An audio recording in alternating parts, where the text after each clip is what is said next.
तो बिगुल बच चुका है। तैयारियां लगातार बिहार में चल रही हैं। जीत के दावे अपनी अपनी जगह हैं। अगले 1 घंटे हम चर्चा करते हैं इसी पर, बिहार चुनाव को लेकर किसके दावों में कितना दम है। 4 खास मेहमान मेरे साथ जुड़े हुए हैं इस बार। प्रोफेसर विजय मिश्रा जी राजनीतिक विश्लेषक हैं, बहुत स्वागत है प्रोफेसर साहब आपका। दीपक मिश्रा जी सामाजिक कार्यकर्ता हमारे साथ जुड़ चुके हैं। दीपक जी आपका भी बहुत बहुत स्वागत है। प्रेम रंजन पटेल जी प्रवक्ता भारतीय जनता पार्टी से जुड़ चुके हैं। प्रेम रंजन जी स्वागत है आपका। अंशुल अभिजीत जी प्रवक्ता है कांग्रेस पार्टी के। अंशुल जी आपका भी बहुत बहुत स्वागत है। प्रेम रंजन पटेल जी आपसे शुरुआत करता हूं। आप भी जानते हैं, हम सब जानते हैं, इस बार का चुनाव अलग है, परिस्थितियां अलग है, चुनौतियां बहुत ज्यादा हैं सबके सामने, मुद्दे भी इस बार अलग होंगे। आपके क्या मुद्दे, किन मुद्दों को लेकर इस बार जनता के बीच में जा रहे हैं आप? देखिए, कोई चुनौती नहीं है। चुनौती केवल इतना ही है कि हर बार जो चुनाव का तरीका होता था, इस बार बदले बदले रहेंगे। कोरोना काल है, कोरोना काल में जो है कोई पब्लिक मीटिंग नहीं होगा, कोई रैलियां नहीं होगी, कोई हेलीकॉप्टर नहीं उड़ेगा, लेकिन उसके बावजूद जो है हमारा लोगों से संपर्क का जो कार्यक्रम है वो चलेगा।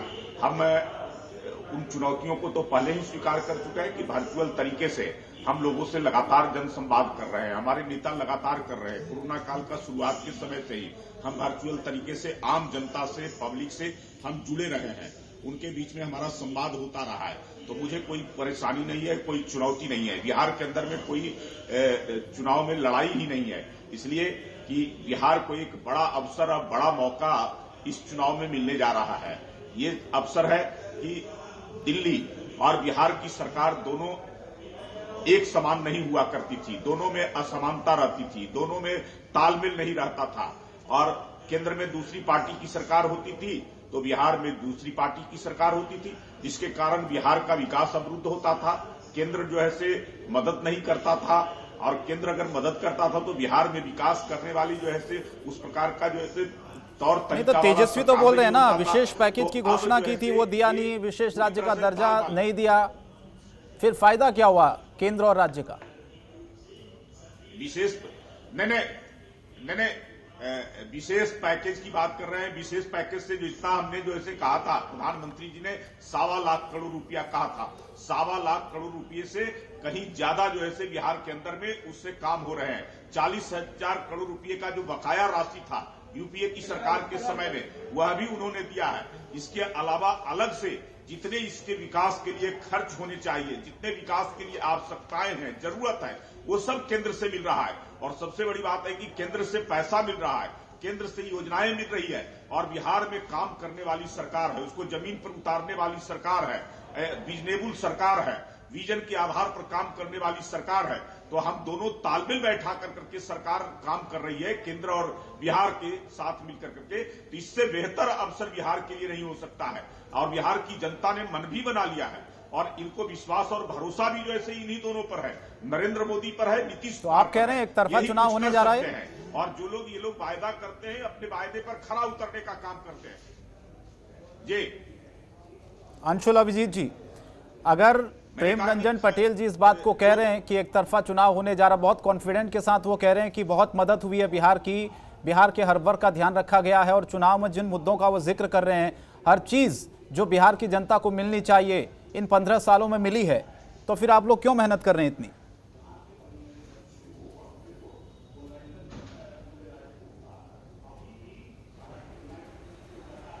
अंशुल जी, चलिए अंशुल जी तक मेरी आवाज नहीं पहुंच पा रही है। प्रोफेसर विजय मिश्रा जी, मैं आपके पास आता हूं, आपका आकलन क्या कहता है? मुद्दे इस बार अलग हैं, सब जानते हैं इस बात को, चुनौती आपको लग रही है इस बार क्योंकि कोरोना काल है, वर्चुअल रैलियां होनी है, सीधे सीधे जनता से संपर्क राजनेता नहीं कर पाएंगे। हर बार की तरह इस बार का चुनाव बिल्कुल अलग नजर आ रहा है बिहार में। हेलो, हाँ, चुनौतियां तो हैं जी, निश्चित तौर पर चुनौतियां, और सबके सामने चुनौतियां हैं, सत्ता पक्ष के सामने भी, प्रतिपक्ष के सामने भी, और उनके अलावे सत्ता पक्ष और प्रतिपक्ष के साथ ही। हेलो जी जी बोलें, मेरी आवाज आ रही है? आ रही, बोलिए प्रोफेसर। हेलो जी विजय जी आवाज आ रही है, आप बोलिए। हेलो हेलो, चलिए मैं दीपक मिश्रा जी के पास जाता हूं। प्रोफेसर साहब, मैं आपका ऑडियो जोड़ रहा हूं, आपकी आवाज मुझ तक नहीं पहुंच पा रही है। दीपक मिश्रा जी, आपको क्या लगता है इस बार क्या मुद्दे इस बार बिहार की राजनीति में, बिहार के चुनाव में इस बार हावी आपको नजर आ रहे हैं? किन मुद्दों का इफेक्ट सीधे सीधे जनता पर पड़ने वाला है? क्योंकि विपक्ष ने बहुत सारे मुद्दे उठाए अपनी जगह। इन 15 सालों में बिहार की जो तस्वीर बदलने की बात सत्ता पक्ष कर रहा है, उसमें कितनी सच्चाई नजर आ रही है आपको? देखिए, बिहार चुनाव में इस बार आप देखेंगे कि जो स्थापित बिहार की नेतृत्व था, जैसे 2 पूर्व मुख्यमंत्री भाजपा और उसके सहयोगी दल के नीतीश जी और जीतन राम मांझी, और 2 पूर्व मुख्यमंत्री राजद के लालू जी और राबड़ी जी, तो जो स्थापित नेतृत्व था शरद यादव जी वगैरह, अब वह पीढ़ी समाप्त हो रही है। अब उसकी जगह एक नई पीढ़ी उभर रही है और उस नई पीढ़ी को अपने आप को स्थापित करना होगा, चाहे वो चिराग जी हो चाहे तेजस्वी जी हो। तो एक तो नेतृत्व का सवाल बिहार की इस वर्तमान राजनीति में सबसे तेजी से होगा। दूसरा, वही शाश्वत सवाल जिससे बिहार जूझ रहा है। आप देखिए कि प्रति व्यक्ति आय में बिहार जो है वह नीचे से दूसरे स्थान पर है। चाणक्य का बिहार, दिनकर का बिहार, जिन्होंने दुनिया को पूरे ख्वाब दिए हैं, आज वहाँ के बिहार की जनता की राजनीतिक जो राजनीतिक क्षमता, राजनीतिक मेधा थी, आज कहीं ना कहीं वह भी सवालिया निशान पर है। यह चुनाव तय करेगा कि बिहार की राजनीति किस दिशा में जाएगी। सबसे बड़ी बात है, आर्थिक विषमता बढ़ी है और भाजपा जो काम की है, भाजपा और नीतीश दोनों ने, उसके प्रति आक्रोश है, लेकिन उस आक्रोश को विपक्ष कितना भुना पाएगा, इस पर भी हमें मंथन करना होगा। अभी मैं बिहार के दौरे पर गया था, तो वहां पर यह था कि आक्रोश तो काफी है, लेकिन विपक्ष ने विपक्ष की भूमिका ठीक से नहीं निभाई। और सबसे बड़ी बात यह मुझे लगता है कि बिहार में इस बार भूमिका की संकट है। जैसे सत्ता ने सत्ता का पक्ष ठीक से नहीं निभाया, जो हम नेता प्रतिपक्ष लोग कह रहे हैं कि विशेष पैकेज नहीं मिला, बिहार का समग्र और समावेशी विकास नहीं हुआ, और इसके साथ साथ प्रतिपक्ष ने भी प्रतिपक्ष की भूमिका ठीक से नहीं निभाई। यह लगता ही नहीं कि जयप्रकाश का बिहार है जिसने समग्र क्रांति दिया था, जिसने सत्ता के नाक में नकेल कसा था। तो मुझे लगता है कि सबसे ज्यादा जो बुनियादी शाश्वत सवाल रहे हैं बिहार के, वो तो हैं ही। उनके अलावा बाढ़ की समस्या आपने देखा, ये सबसे बिहार वैसे ही रूबरू हो रहा है। इसके अलावा ये पहली बार ऐसा होगा कि बिहार की जो पुराने दिए राजनीति के हैं वह थोड़ा सा धूमिल हो रहे हैं और नए चिराग किस दमखम से झलमलाएंगे, यह भी ये चुनाव तय करेगा। बिल्कुल, आपने बहुत सारी दीपक मिश्रा जी बातें कही, लालू जी, नीतीश जी, आगे इस पर हम चर्चा करेंगे। आपने 2 बड़ी बातें कही। आपने कहा कि विपक्ष की भूमिका नहीं निभा पाया, और एक चीज जो आपने बड़ी बात कही वो एंटी इनकम्बेंसी, जिसका जिक्र हर चुनाव में होता है। क्या इस बार भी एंटी इनकम्बेंसी है बिहार में? क्या ये सत्ता पक्ष को भारी पड़ेगी? अगर ऐसा है तो चर्चा इस पर आगे करेंगे। एक छोटा सा ब्रेक ले रहे हैं, चारों खास मेहमान मेरे साथ बने हुए। ब्रेक के बाद फौरन हाजिर।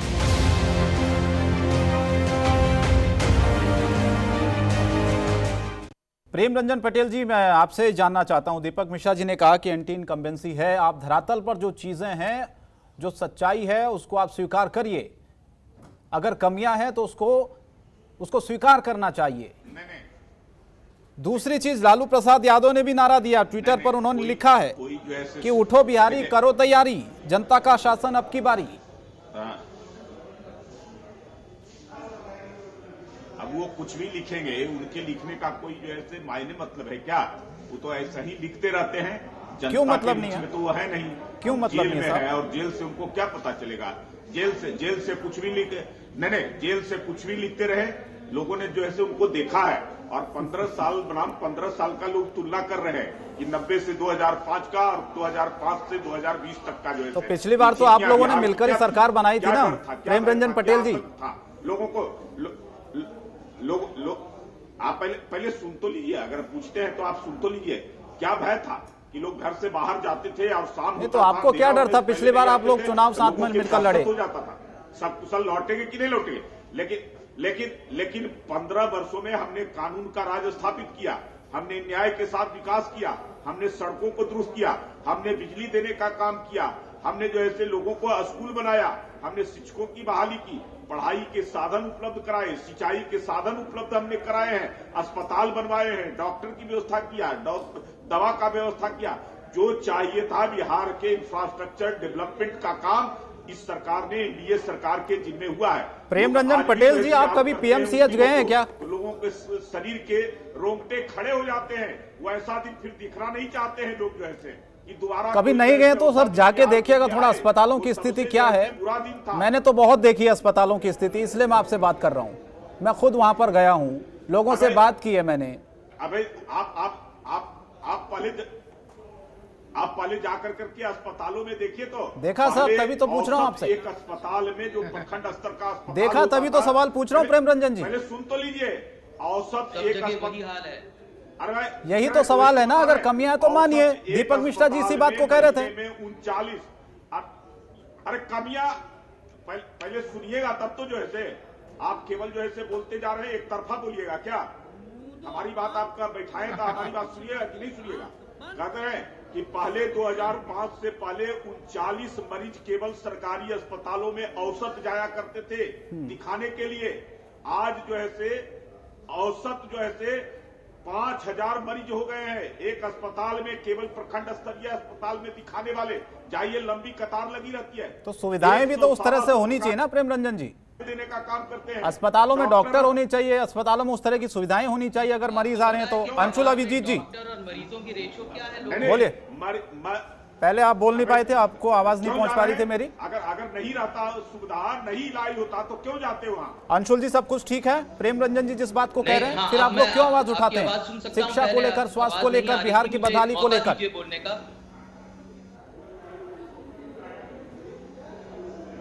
मैं ये कहना चाह रहा था कि देखिए, जब से चुनाव का ऐलान हुआ है, ये तारीखों का ऐलान हुआ है, तो ये शब्द बार बार आ रहा है, एंटी इनकम्बेंसी।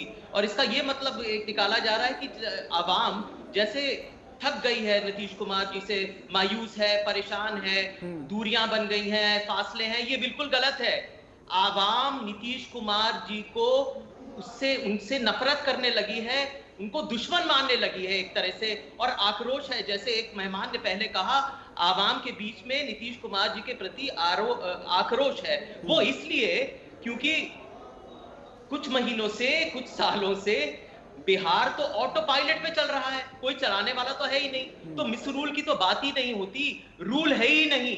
निद्रावस्था में कोई जाके सो गए हैं। आपको मैं उदाहरण देता हूं, मैं बार बार यही उदाहरण देता हूं क्योंकि ये सरकार का प्रतीक बन गया है।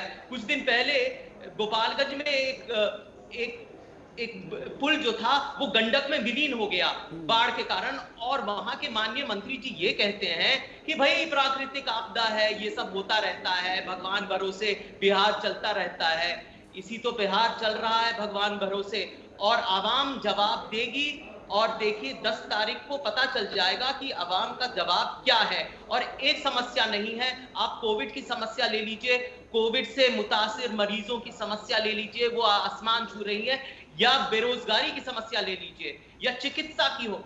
आप मुझे अस्पताल की बात कर रहे हैं। आप जानते हैं कि वहां पर बिहार में एक आदमी के लिए एक डॉक्टर है 44,000 लोगों के लिए। WHO कहता है कि एक डॉक्टर होना चाहिए 1000 लोगों के लिए।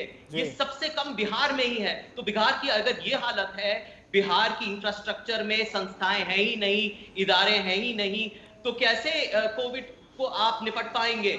और देख रहा है, सारा सबूत सामने है। बाढ़ की वजह से वहां पर बाढ़ से मुतासिर जो इलाके हैं वहां पर कोई जा ही नहीं पा रहा है वहां पर, और वहां पर सामग्री का वितरण भी नहीं हुआ, राहत सामग्री का वितरण भी नहीं हुआ, उसमें भी भेदभाव है जी। तो एक समस्या तो है ही नहीं, जवाब जरूर मिलेगा, आवाम जवाब देगी। आपके मुद्दे क्या हैं अंशुल अभिजीत जी? इस बार किन मुद्दों को लेकर जा रहे हैं जनता के बीच में? बहुत एक नहीं, अनेक हैं मुद्दे। हम ये चाहते हैं कि रोजगार मिले। जो श्रमिक वहां से चले गए थे और जो वापस आ गए, उनको रोजगार नहीं मिल रहा है।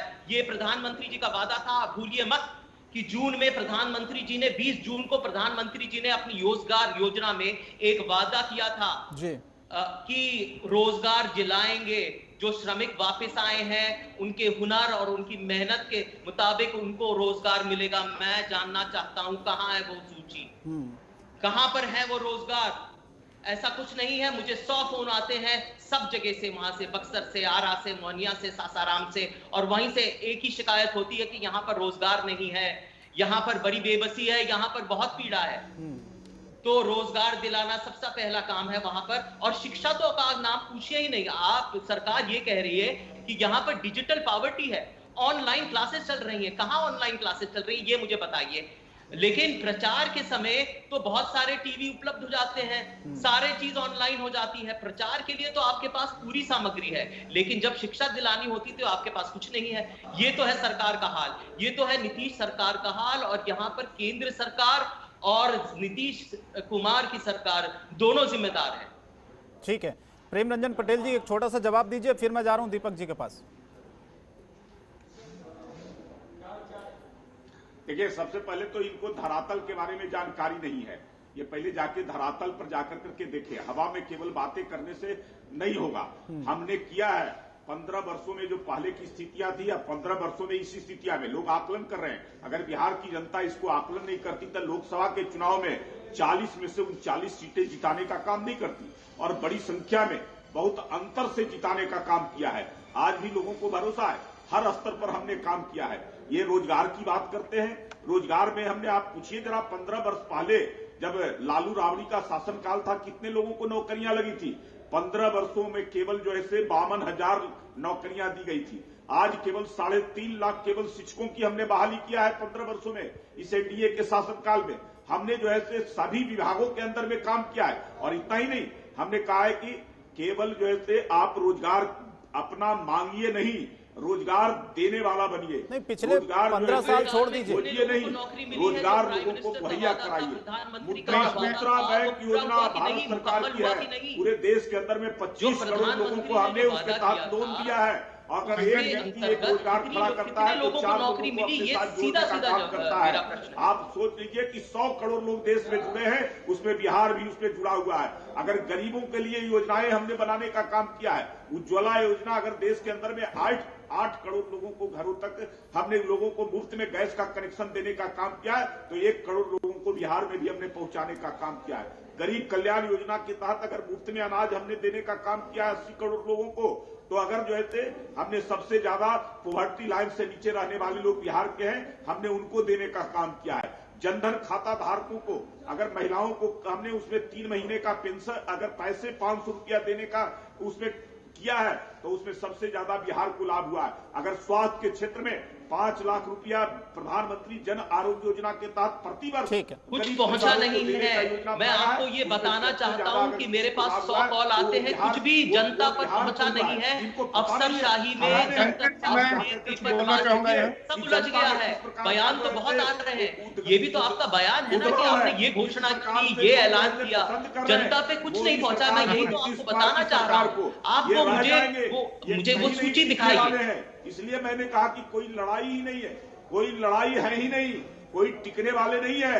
ये पूरा जनता परेशान है, मायूस है, नफरत करने लगती है। आप कह रहे हैं लड़ाई नहीं है। इसी बोलने के कारण जो है लोकसभा में ये हाथ हुआ। चले मैं लौट रहा हूँ, ये लोग बोलेंगे। प्रेम रंजन जी लौट रहा हूँ। अंशुल अभिजीत जी कह रहे हैं कोई सच्चाई नहीं आपकी बातों में। अगर सच्चाई है तो डेटा दीजिए, आंकड़ा दीजिए, हवाई बातें करने से कुछ नहीं होगा। एक और छोटा सा ब्रेक यहाँ ले रहे हैं। चारों खास मेहमान लगातार मेरे साथ बने हुए। ब्रेक के बाद फौरन हाजिर हो रहे हैं, इस चर्चा को आगे बढ़ाएं।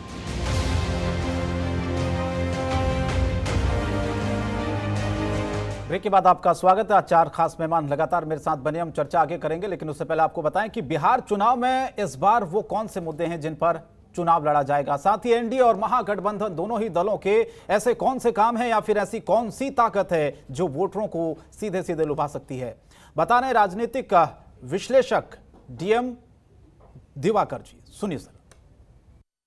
देखिए, पहली बात तो ये है कि 15 साल की शासन व्यवस्था है, तो एंटी इनकम्बेंसी एक मजबूत फैक्टर होगा, जिसमें लोगों के अपने अनुभव खट्टे मीठे जो भी हैं उनका असर पड़ेगा कि सरकार को 15 साल देखा और क्या हुआ पता नहीं है, अब थोड़ा नया भी देख लेते हैं, ये बात होगी। एक तरफ से तो ये रहेगा। नोटबंदी, जीएसटी और कोरोना के लॉकडाउन, इन तीनों के जो असर हुए हैं वो बेरोज़गारी, गरीबी और लोगों के जीवन की दशा जो बदली है, चाहे वो शिक्षा का सवाल हो या स्वास्थ्य का सवाल हो, जिसमें बदहाल हुआ है, ये प्रमुख मुद्दे आएंगे। अभी ये मौका है जहां महागठबंधन के पक्ष में जा सकता है। तो जहां कामगार नाराज हो, किसान नाराज हो, शिक्षक नाराज हो और आशा वर्कर्स वगैरह नाराज हों और एंटी इनकम्बेंसी अलग से हो, तो ये निर्भर करता है कि महागठबंधन इन मुद्दों को कितने मजबूती से ले जाता है। अगर वो ले जाने में सफल हुआ तो माहौल अभी महागठबंधन के पक्ष में है बिहार में। एनडीए चाहेगी कि वह जितने अभी तक के काम किए हैं उनको वो लोगों के बीच में एक इम्प्रेशन डालें कि हमने आपके लिए बहुत किया है। वो हर तरह से गिनाने की कोशिश करेंगे अपनी मजबूती का, और साथ ही साथ इमोटिव पॉलिटिक्स को भी बल देंगे। तो ये जो भावनात्मक मुद्दे हैं, भाजपा की भावनात्मक मुद्दे का रिश्ता बहुत पुराना है, तो इनके तरफ से भावनात्मक मुद्दे भी आएंगे, क्योंकि बाकी मुद्दे इनके खिलाफ हैं। अभी जिस तरह से विकास दर सबसे नीचे स्तर पर है, ऐसे में भाजपा एक हिसाब से एनडीए बैकफुट पर है। तो राजनीतिक विश्लेषक डीएम दिवाकर बहुत अच्छा विश्लेषण करते हैं। उन्होंने बताया कि इस बार क्या मुद्दे हावी रहने वाले हैं और क्या परिस्थितियां हो सकती हैं ऐसे कोविड के बीच में जब चुनाव कराया जा रहा है। 4 खास मेहमान लगातार मेरे साथ बने हुए। अंशुल अभिजीत जी, आपने सुना होगा डीएम दिवाकर जी को, आपके चेहरे पर थोड़ी मुस्कान तो आई होगी जरूर। उन्होंने कहा कि महागठबंधन के पक्ष में चुनाव जा सकता है, थोड़ा सा अगर मेहनत की जाए।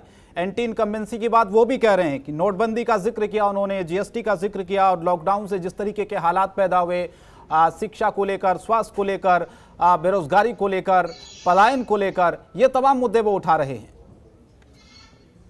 जरूर, मैं उनकी बात से बिल्कुल सहमत हूं। उन्होंने कहा कि सरकार के प्रति एक तरह से नाराजगी है। मैं तो आगे बढ़ के और वो कहूंगा कि नफरत है सरकार के प्रति। मैं एक चीज उदाहरण देना चाहता हूं कि लॉकडाउन के समय का, कि उस समय हम ये भूल गए हैं अभी, लेकिन जरूरी है याद दिलाना कि उस समय पेट्रोल और डीजल के दाम बढ़ते ही गए, तेज गति से 20 दिन तक बढ़ते ही गए। उस समय मुझे लग रहा था कि जैसे ही बिहार के चुनाव निकट आएंगे, ऐलान होगा, वो बंद कर देंगे वरना। सब उन्होंने ऐसे ऐलान किए बिहार को चुनाव के मद्देनजर देखते हुए।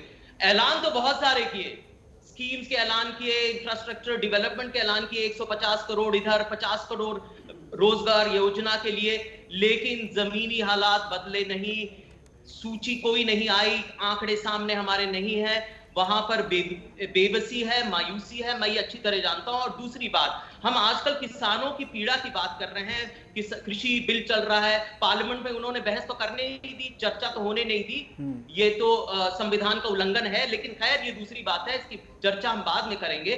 लेकिन मैं ये पूछना चाहता हूं कि बिहार में 2006 से एपीएमसी एक्ट को हटाया गया है। मैं जानना चाहता हूं कि उस एक्ट को हटाने के बाद किसानों को कोई राहत मिली है? क्या कार्टेलाइजेशन कम हुआ है? क्या एमएसपी के दाम उनको मिल रहे हैं, गेहूं के या चावल पे? नहीं मिल रहे हैं। कोई रेगुलेशन नहीं है उन प्राइवेट मंडियों में, और कार्टेलाइजेशन हो रहा है, एमएसपी के दाम नहीं मिल रहे हैं वहां पर। तो वहां पर ये एक्ट को हटाने का ये बिल्कुल नाकाम रहा।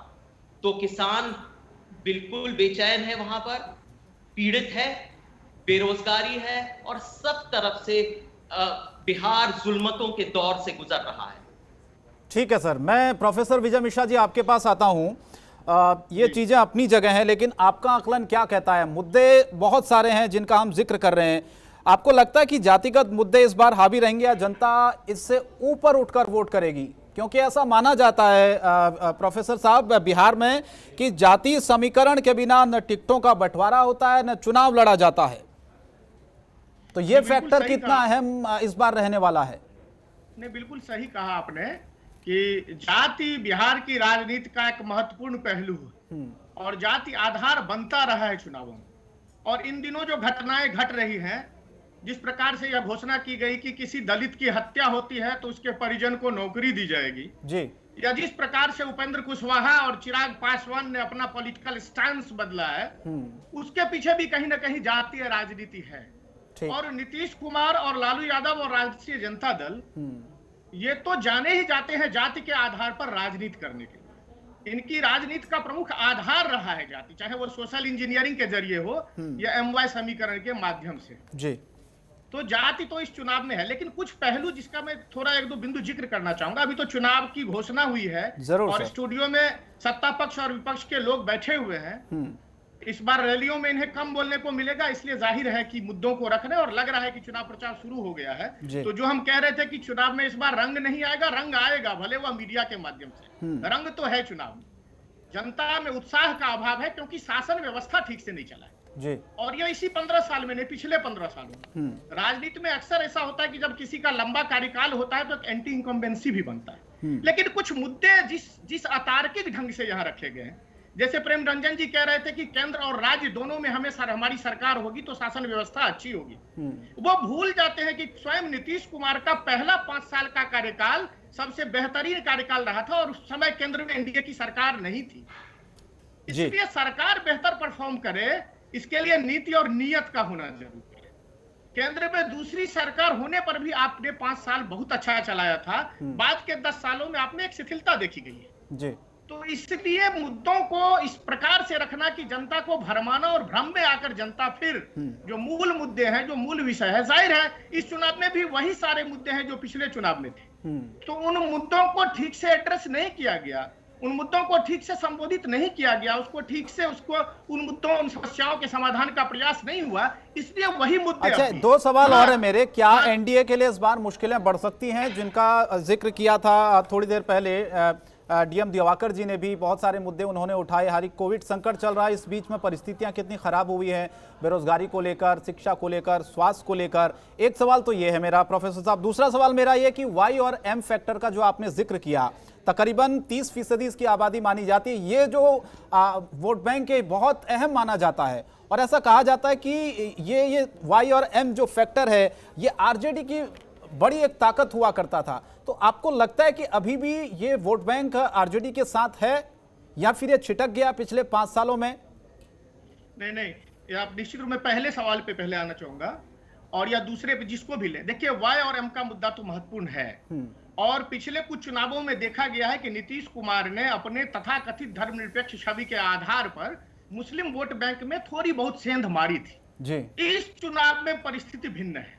इस चुनाव में मुस्लिम मोटे तौर पर पूरी तरह से नीतीश कुमार के साथ है और उसके पीछे एनआरसी और जो दूसरे मुद्दे आए थे उसका भी प्रभाव है। तो मुस्लिम और यादव समीकरण इस बार पहले के बनिस्पत, पिछले चुनाव के बनिस्पत ज्यादा इंटैक्ट है, इसमें कहीं कोई दो मत नहीं है। दूसरा, कोरोना काल में जो कुछ परिस्थितियां बनी उसका भी एनडीए को कुछ खामियाजा भुगतना पड़ सकता है। जैसे बड़े पैमाने पर प्रवासी मजदूर इन दिनों बिहार आए हुए हैं और ऐसा माना जाता है पक्के तौर पर ऐसा है भी कि इन प्रवासी मजदूरों का एक बहुत बड़ा तबका लालू यादव के वोट बैंक से जुड़ा हुआ है, आरजेडी के वोट बैंक से जुड़ा हुआ है। तो इन चीजों का असर और नुकसान तो होगा एनडीए के समीकरण और परफॉर्मेंस पर, लेकिन ये तमाम चीजें इस बात पर निर्भर करती है कि जो प्रतिपक्ष है उसका नेतृत्व किस प्रकार से चुनाव में अपने को सामने रखता है।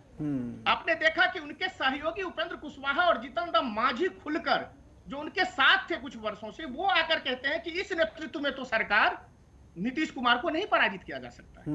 तो जो प्रतिपक्ष है उसकी मजबूती, उसका नेतृत्व, उसका कौशल, चुनावी रणनीति, चुनावी अभियान, इसकी कमजोरी जो है एनडीए को बढ़त दिलाती है। वरना निश्चित तौर पर एनडीए के विरुद्ध एक वातावरण है, ठीक है, और एक माहौल है। केंद्र की कुछ योजनाओं का फायदा उसे हो रहा है, बिजली, घर घर बिजली पहुंचाने की योजना हो या गैस चूल्हा पहुंचाने की योजना हो, लेकिन मोटे तौर पर नीतीश कुमार के प्रति एक आक्रोश, एक नाराजगी लोगों में है, लेकिन प्रतिपक्ष भुनाने की स्थिति में नहीं है, ये मेरा मानना है। अंशुल अभिजीत जी, फिर कैसे चुनाव जीतेगा महागठबंधन? आप बताइए ना, दल छोड़ कर जा रहे हैं, आप कह रहे हैं कि आप सरकार के खिलाफ पूरा मुखर होकर बोल रहे हैं और जिस तरह से विजय मिश्रा जी बोल रहे हैं कि आप मुद्दों को नहीं भुना पा रहे हैं, जिस तरह से आपको अटैकिंग मोड पर आना चाहिए था।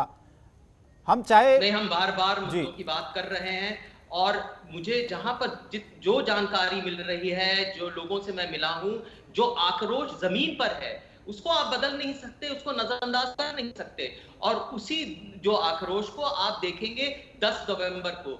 मैं और भी कहना चाहूंगा, देखिए, जात पात की बात होती है, जब बिहार की बात होती है तो जात हमेशा आता है। मैं ये कहना चाहूंगा कि पूरा मुल्क जात पात के जकड़ में है, बिहार भी इससे मुक्ति नहीं पा सका। तो इस बार ऐसा होगा कि लोग जात पात से उठकर, मुझे लगता है नाराजगी पूरे बिहार में है सरकार के प्रति, और वो जात पात से उठकर ऐसा वोट देंगे। एंटी इनकम्बेंसी का वोट नहीं होगा, ये नफरत का वोट होगा, ये ये अपना एक अस्तित्व का वोट होगा। नहीं तो आप लोग जनता एक को वजूद का समझाएंगे वोट कैसे, होगा, बताइए ना। एक अस्मिता का वोट होगा, और ये आप देखेंगे 10 नवंबर को। तो हाँ, अंदरूनी लड़ाई राजनीति तो चलती रहती है। क्या एनडीए में तनाव नहीं हो रहा है? आप ये क्यों नहीं पूछ रहे हैं? यहाँ पर लोग जाके अगर उधर से जा रहे हैं तो बहुत लोग आ भी रहे हैं, शामिल भी हो रहे हैं। और मैं जानता हूं कि मुझे जैसे कॉल आते हैं, पहले चुनाव में नहीं आए कि हमें टिकट चाहिए, जितना उत्साह मैं जमीन से देख रहा हूं वैसे पहले चुनाव में मैंने नहीं देखा, ये सच बात है। और ये मैं देख रहा हूं और मुझे लगता है कि ये जो उत्साह है, ये जो जुम्बिश है, ये जो एनर्जी, ये ऊर्जा जो हम देख रहे हैं, ये वोट में बदलेंगे सरकार के खिलाफ। ठीक है, एक ब्रेक के लिए रुकना पड़ रहा है। आप चारों मेहमान मेरे साथ बने रहेगा, आगे चर्चा करेंगे। प्रेम रंजन पटेल जी, ब्रेक के बाद आप ही के पास लौट रहा हूं, जिसका जिक्र अंशुल अभिजीत ने किया। चिराग पासवान का शायद वो जिक्र कर रहे हैं, नाराज है वो, आखिर आप उन्हें मना पाएंगे? क्या सीटों को लेकर बात बनेगी, कहां तक फाइनल होगा, ये जानेंगे ब्रेक के बाद। फौरन हाजिर होंगे।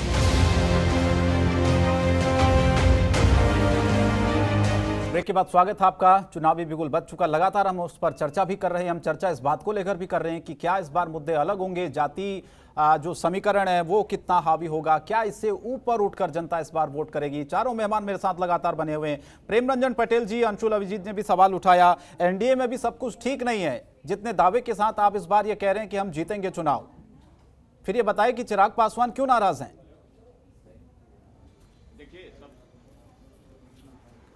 सबसे पहले तो आप महागठबंधन की बात कर रहे हैं, तो महागठबंधन तो अब रहा ही नहीं। महागठबंधन क्या होता है? कई पार्टियों के बड़े समूह को महागठबंधन कहते हैं। अब वहां केवल गठबंधन रह गया है, पार्टियां छोड़ करके भाग रही है। चिराग पासवान क्यों नाराज हैं? मांझी जी जो आप ये बताइए ना जरा, कितनी सीटों की मांग कर रहे हैं और आप लोग कितनी देना चाह रहे हैं? बड़े कद के नेता, मैं वही वो भी बता रहे हैं, बड़े कद के नेता थे, वो चले गए, उपेंद्र कुशवाहा चले गए, कितने उनके विधायक, कितने विधान पार्षद उनके छोड़ करके चले गए। अभी और बहुत चीज, अब तो घोषणा हुआ है, आज देखिए कि आगे क्या होता है। जहां तक हमारे यहाँ की बात है, चिराग पासवान की, हम अभी साथ नहीं बैठे हैं। आप लोकसभा का चुनाव देखे हैं, लोकसभा चुनाव में बहुत सारी बातें होती थी, कई कयास लगाए जाते थे, कैसे होगा गठबंधन, इतनी भाजपा 22 जीती हुई सीटें हैं।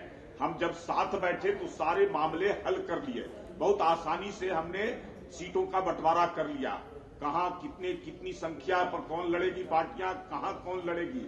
उसी तरह से अभी बैठे नहीं है, अब चुनाव का घोषणा हुआ है, 1-2 दिनों के अंदर में आप देखिएगा, जब हम साथ बैठेंगे तो सारे मामले हल हो जाएंगे। ठीक है, हम एकजुट हैं, एकजुट हैं। प्रोफेसर विजय मिश्रा जी, एक छोटा सा कमेंट, क्योंकि वक्त बहुत कम है मेरे पास। सब कुछ ठीक है एनडीए में, जिस तरह से प्रेम रंजन पटेल जी कह रहे हैं, क्योंकि हमने सवाल उठाया था, चिराग पासवान लगातार नाराज हैं और दबाव बना रहे हैं ज्यादा सीटों को लेकर।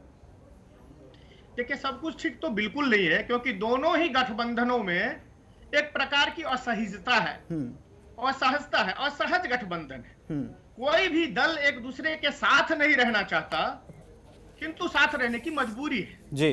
भारतीय जनता पार्टी भी चाहती है कि किस दिन वो आएगा कि बिहार में वह नेतृत्व करे और अकेले सरकार बनाए, लेकिन ऐसी स्थिति नहीं दिखती है। इसलिए वह अपनी राष्ट्रीय राजनीति को ध्यान में रखते हुए ठीक है, और बिहार में राजनीतिक सफलता को सुनिश्चित करने के लिए जदयू के साथ है, किंतु जदयू के साथ रहना नहीं चाहती। ठीक है, जदयू किस तरह भाजपा से दूरी बनाना चाहती है, 2014 के चुनाव में हम देख चुके हैं। बिल्कुल ठीक है। दीपक मिश्रा जी, कोई ठीक है सहजता है, ऐसा नहीं है, एक लाइन में सर चाहूंगा, 2015 से अब 2020 आ गया, कितना अलग है चुनाव? बहुत संक्षेप में चाहूंगा। काफी अलग है 2015। एक तो जो चुनौतियां हैं इस चुनाव की बहुत नई है, अलग है, भिन्न है। चुनाव आयोग के सामने भी चुनौती है, जनता के सामने भी चुनौती है, वोटिंग प्रतिशत को बरकरार रखने की भी चुनौती है, और चुनाव प्रचार से लेकर दीपक जी को बोलने दीजिए, मुद्दों को परवान चढ़ाने की भी चुनौती है कि कैसे उन मुद्दों को परवान चढ़ाया जाए।